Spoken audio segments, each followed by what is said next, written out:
Muchas gracias. Buenas tardes a todas, a todos. Es para mí un gran placer participar a través de esta sesión virtual de este ciclo aniversario de la Universidad y Salud. Quiero agradecer especialmente a mi amigo, el doctor Ginés González García, por la invitación y felicitar a la vez a la universidad en su 30º aniversario. Es un honor poder formar parte de este ciclo de conferencias que busca visibilizar temáticas actuales, pero que sin dudas seguirán marcando los años por venir. Y es que urge más que nunca intercambiar visiones sobre la realidad internacional, pues esta se resiste a todos los modelos que antes buscaban explicarla. Tenemos que hacer un nuevo camino.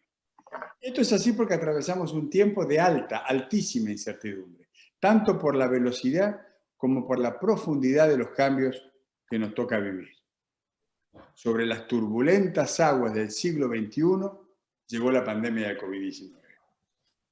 Nada antes golpeó a una parte tan vasta del mundo, a tanta velocidad y con consecuencias económicas y sociales tan devastadoras y generalizadas.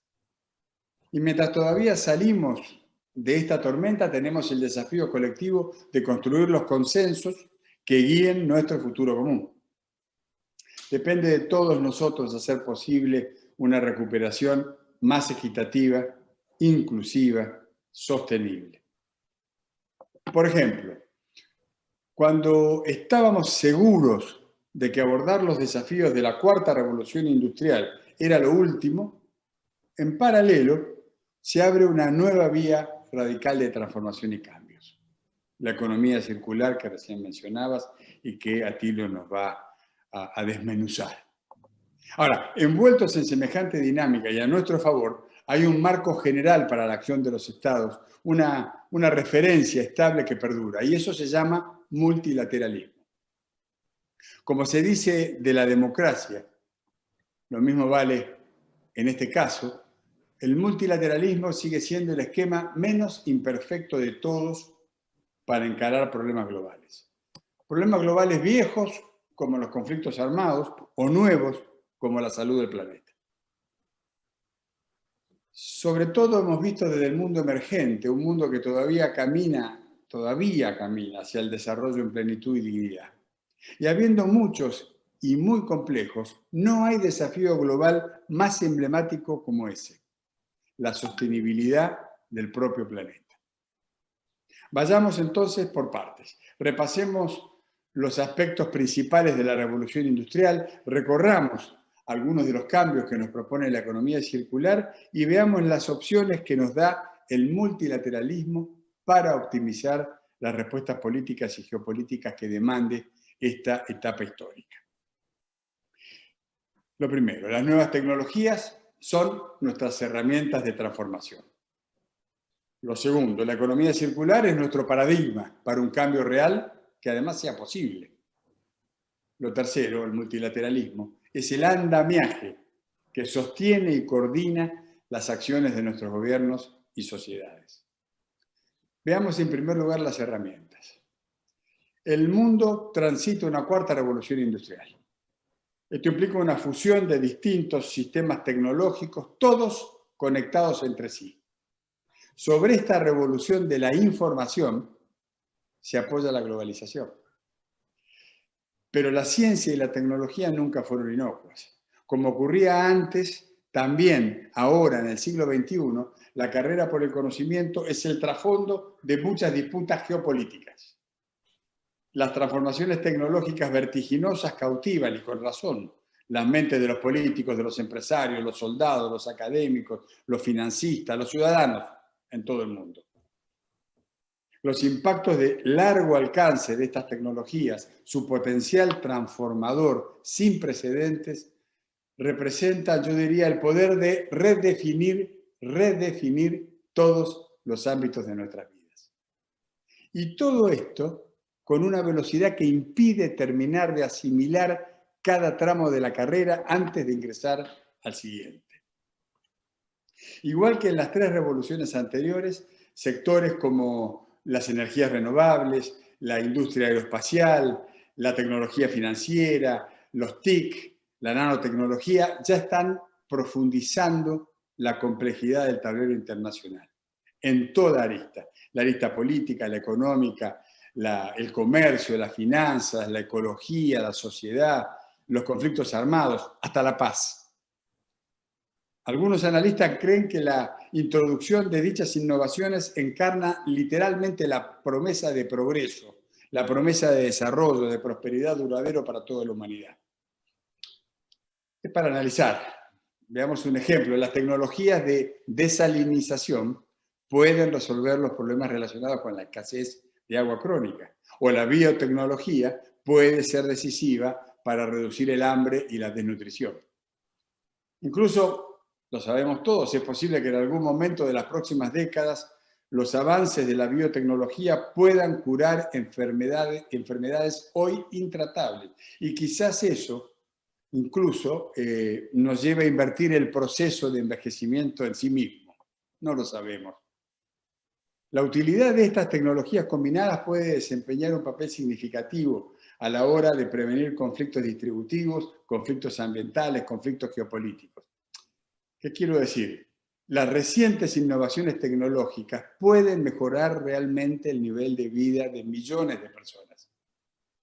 Pero como sabemos, nunca hay beneficios sin costo. Por ejemplo, la robótica avanzada y la automatización están desplazando a innumerable cantidad de operarios. O en el caso de las energías limpias, estas pueden truncar, es verdad, el camino al desarrollo de muchas economías que todavía sostienen matrices de producción más tradicionales. Esto se verifica más que nada en países como los nuestros. Por eso, en tiempos de la cuarta revolución industrial, el futuro de una economía, sea grande, sea pequeña, depende cada vez más de la tecnología. A su vez, la distribución de los beneficios que trae esta revolución puede generar fuertes descontentos políticos. Además, está transformando de forma irreversible la organización social y especialmente está transformando el mundo del trabajo. La lógica de este proceso hace que la innovación se origine en ecosistemas de startups para después saltar a las grandes empresas. Lo vemos cotidianamente en el mundo.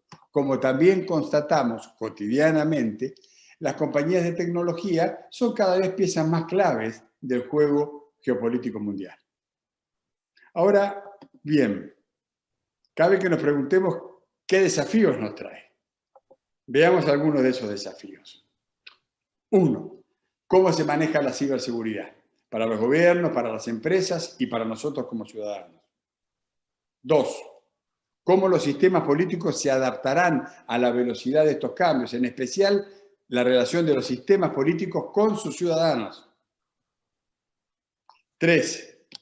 ¿Cómo se evita un desacople entre el avance de la tecnología y el camino al desarrollo? 4. ¿Cómo influye en el ejercicio de la política exterior la posición de un Estado en esta carrera? Es para pensar. La revolución tecnológica del siglo XXI está cambiando cómo trabajamos, cómo vivimos, cómo nos relacionamos. Estos 2 años de pandemia son un inapelable reflejo de esto que estoy diciendo. Y desde América Latina, nuestra posición en la carrera tecnológica va a terminar determinando si vamos a estar entre los países ricos o entre los países pobres. Si vamos a ir por la senda del desarrollo o continuaremos en la senda de la dependencia. Si vamos a poder sentarnos en la mesa donde se definen las reglas, la mesa de los rule makers, o si la seguiremos acatando como buenos rule takers. En segundo lugar, un nuevo paradigma para el siglo XXI. La economía circular. La mejor manera que todos tenemos de incorporar el concepto de economía circular, me parece, es por contraste con la economía lineal, de la economía de la que venimos desde hace siglos en las sucesivas revoluciones industriales que el mundo ha vivido. Ese modelo lineal, bajo el que creció la ciencia económica desde Adam Smith, se apoya en la capacidad del hombre de tomar recursos de la naturaleza, fabricar bienes, consumirlos y por fin desechar los residuos. Y la consecuencia está clara.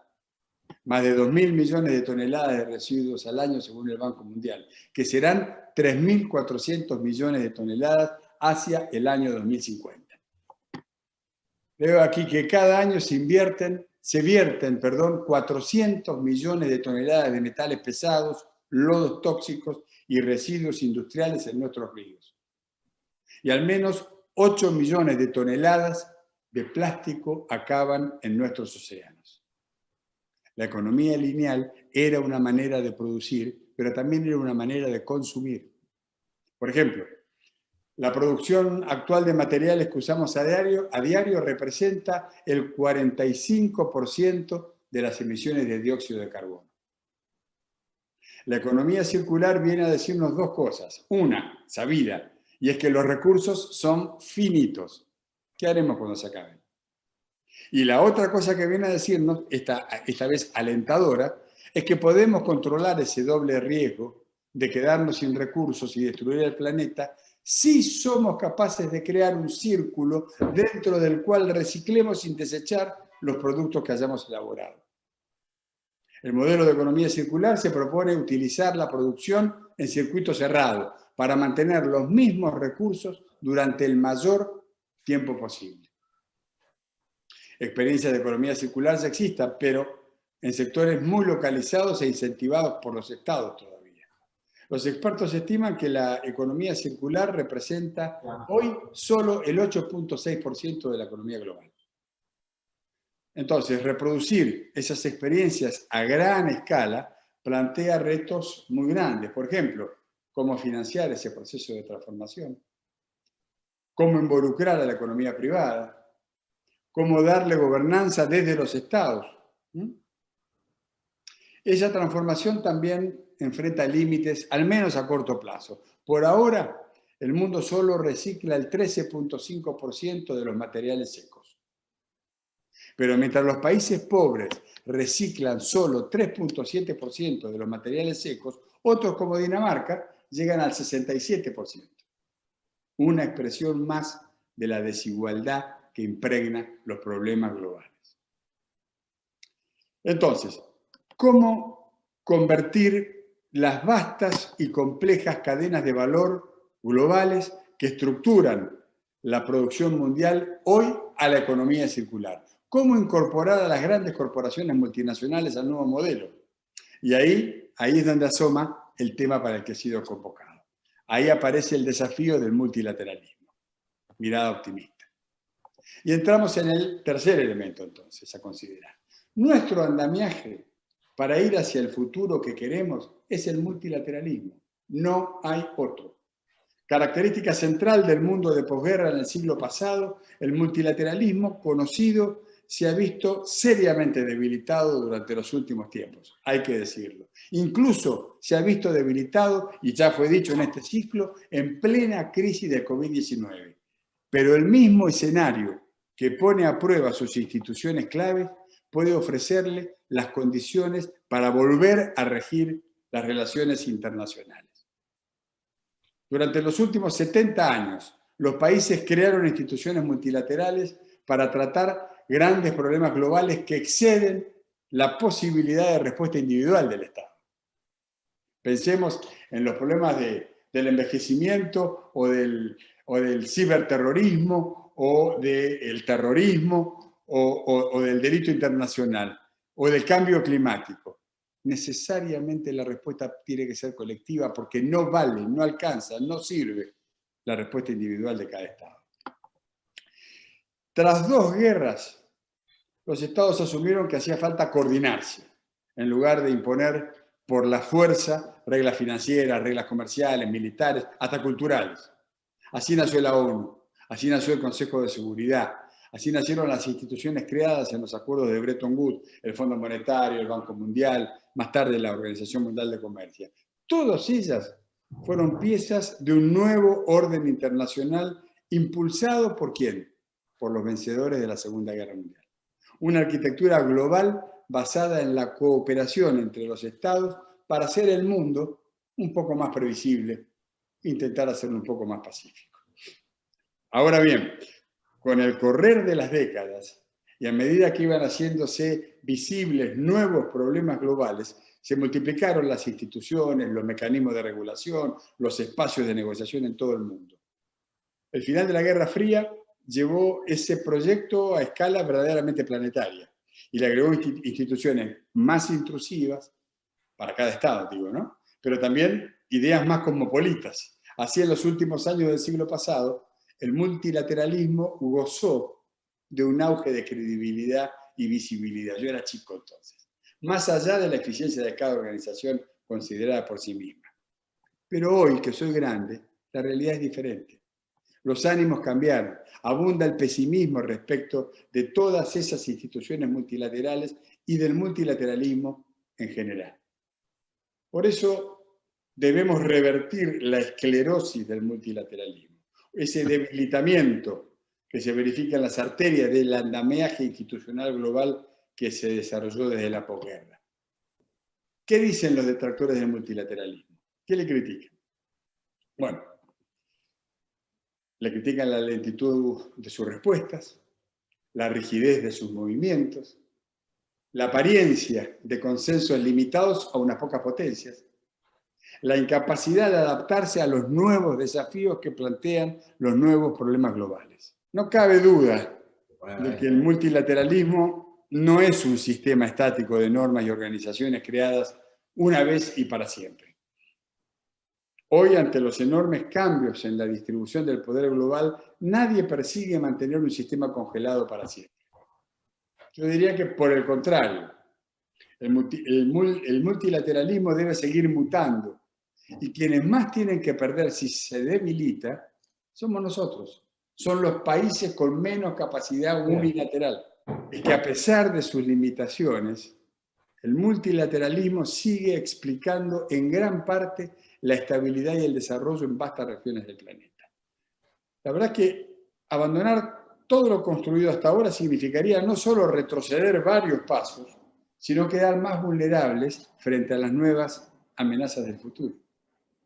Así, vemos que a la creación de una instancia de gobernanza alternativa, como es el Grupo de los 20, el G20, le siguieron replanteos en instituciones y grandes pactos internacionales, incluso de parte de naciones fundadoras de aquel otro orden. Y como telón de fondo tenemos las tensiones y pujas multilaterales que acompañan la globalización. La velocidad inicial de ese proceso de globalización económica, comercial y de inversiones, multiplicada geométricamente por la digitalización de las economías, superó muchas veces la capacidad de respuesta de las organizaciones multilaterales tradicionales. Y un buen ejemplo es la Organización Mundial de Comercio. Con todo, la necesidad de coordinación global que demostró la crisis, que puso en evidencia la crisis de COVID-19, abre otros escenarios posibles.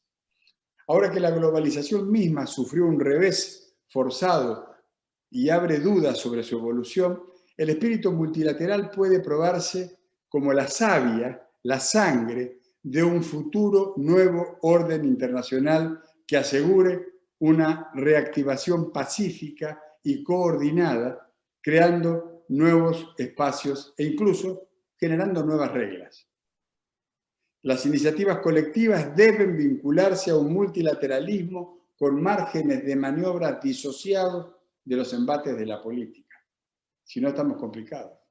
La competencia entre Estados Unidos y China actúa como un corrosivo que reduce ese margen y condiciona la capacidad de respuesta de la gobernanza global, porque hay una tensión entre esas dos capitales, que son dos capitales que son harto influyentes en el sistema de toma de decisiones internacional.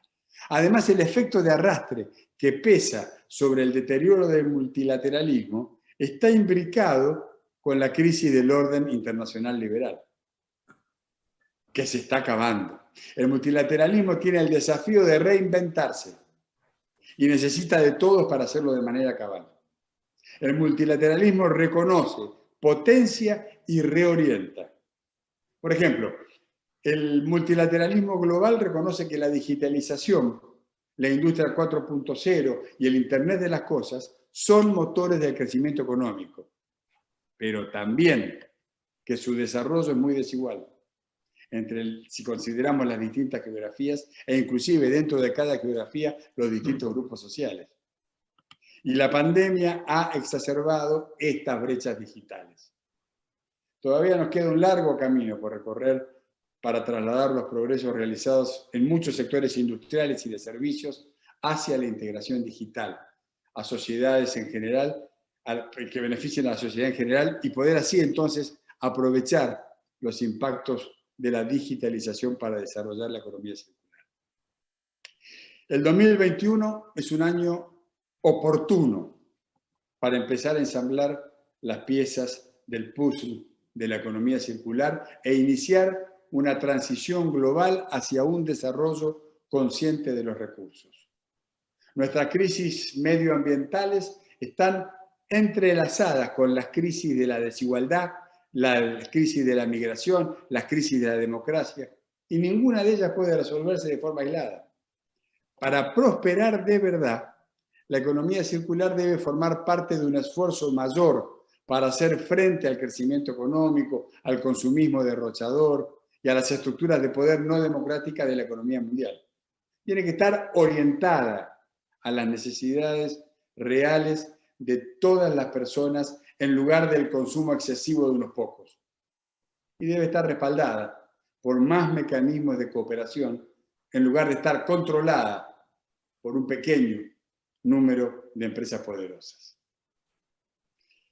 Los acuerdos multilaterales entre las partes interesadas, como los gobiernos, el sector privado y la sociedad civil, pueden allanar el terreno de juego para ayudar a las empresas de las cadenas de suministro, desde las mini pymes hasta las corporaciones multinacionales, a adoptar la circularidad en sus prácticas.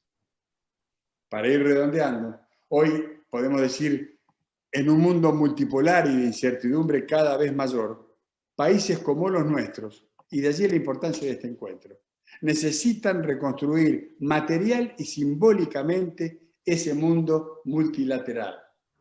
Porque el multilateralismo nos ayuda a navegar las aguas internacionales con mayor previsibilidad, con mayor igualdad, con mayor consenso. Sin ir más lejos, dentro de pocos días voy a estar en Roma acompañando al presidente Fernández y el G20, en la cumbre de jefes de Estado del G20 en Roma. Y allí se presenta el triple desafío económico, sanitario y ambiental que la comunidad internacional enfrenta. Y nos llama a cooperar y nos muestra que cooperar no es una opción, es una necesidad. Porque los complejos problemas del siglo XXI y la crisis de la pandemia son señales de alerta que nos indican que vamos a necesitar de cada persona, de cada idea, de cada red para vivir en nuestra casa común. Por eso aplaudo una vez más esta iniciativa de la Universidad de Salud, que entusiasma en la diversidad de perfiles y amplitud de su convocatoria. Querido Ginés, muchas gracias por invitarme.